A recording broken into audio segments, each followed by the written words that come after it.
can't eat the sunshine, but you can make a beeline for the best of the coastline.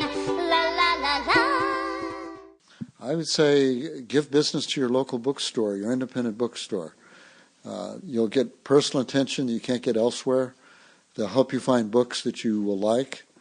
It's the same thing with the record business. Some of the greatest people in the music business got their start at record stores, where you could go in and they'd know you and they'd say, oh, here, check this record out. This is really good. The same way with bookstores. And you can't get that in the big chain bookstores. They don't want to know you. They're worked to death. It's a different atmosphere. So I would say give your local bookstore some business. Tiles that you'll see in the wainscoting, which is sort of an interesting cross between Spanish and Deco modern designs. I think it's sort of amalgamation of styles have been brought together, and I believe these are custom. I can't find these designs in the catalogs, so I think these are custom designs. Gladdy McBean made tile in Glendale at a place called Tropico, at a pottery called Tropico. So all this would have been made locally as far as that's concerned. There is various terracotta, especially around the front door as you're coming in. There's sort of what I call kind of ogee, very large tiles with an ogee shape, an undulating shape. Those would have been made in Lincoln because that's where they made the terracotta. They did not make tile in Lincoln. They made the terracotta there. And then, of course, there's beautiful red quarry tile floors, and then the red quarry tile shingle roof. And as far as I know, everything would have been manufactured by Gladdy McBean, either at the Lincoln plant or Glendale, or actually they also purchased L.A. Press Brick at one point here in L.A. So some of the roofing tile, some of the floor tile could have been made here. But whatever the case, it was all under the parent company of Gladdy McBean. Welcome to the preview of Esotoric's podcast, You Can't Eat the Sunshine. Join Kim and Richard each week on their Southern California adventures as they visit with fascinating characters for wide-ranging interviews that reveal the myths, contradictions, inspirations, and passions of the place.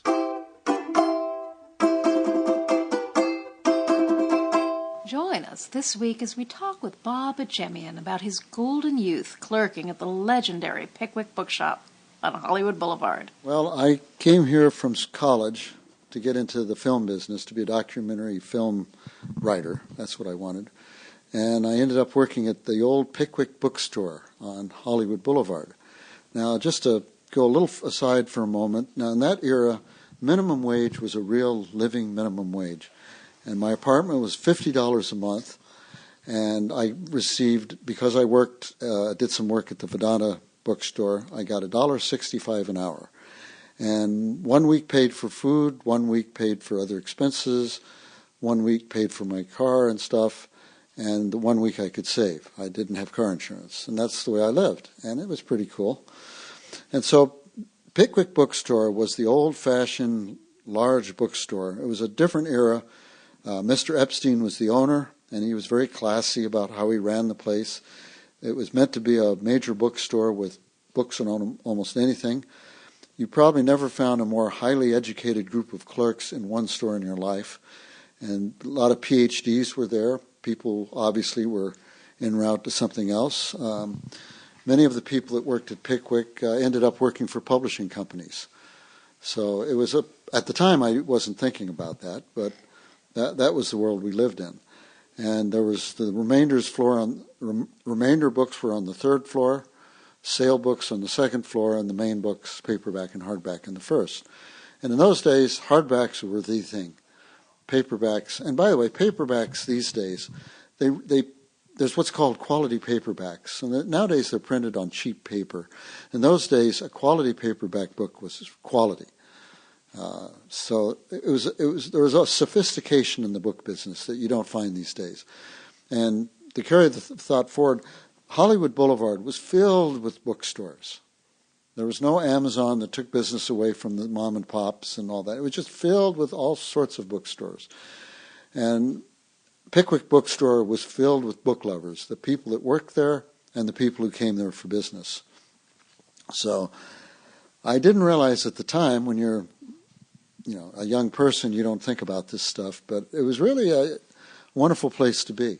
We'll also visit with Brian Kaiser, Southern California's tile expert, to explore the design and manufacture of the tile for Union Station, the last great rail terminal in the West. Yeah, if you look at some of the large columns or the edges of the doorways or things like that, some are protected from chimping by these stainless steel guards. But something I did notice today, which is curious, is that rather than have, normally on a corner you'll have what you call a bullnose, which is a semicircular, a half-moon shaped tile which fits in between the two edges which come together, so you have a rounded edge. And I noticed today that is not done here. So what you have is, normally when you do your tile, you don't necessarily glaze the edge. You're glazing the face, but you don't take the time to glaze the edge. It takes a little, extra effort. But what they did here was they glazed the edges, so the edge itself would look finished, and they butted the edges right up against each other with no bullnose.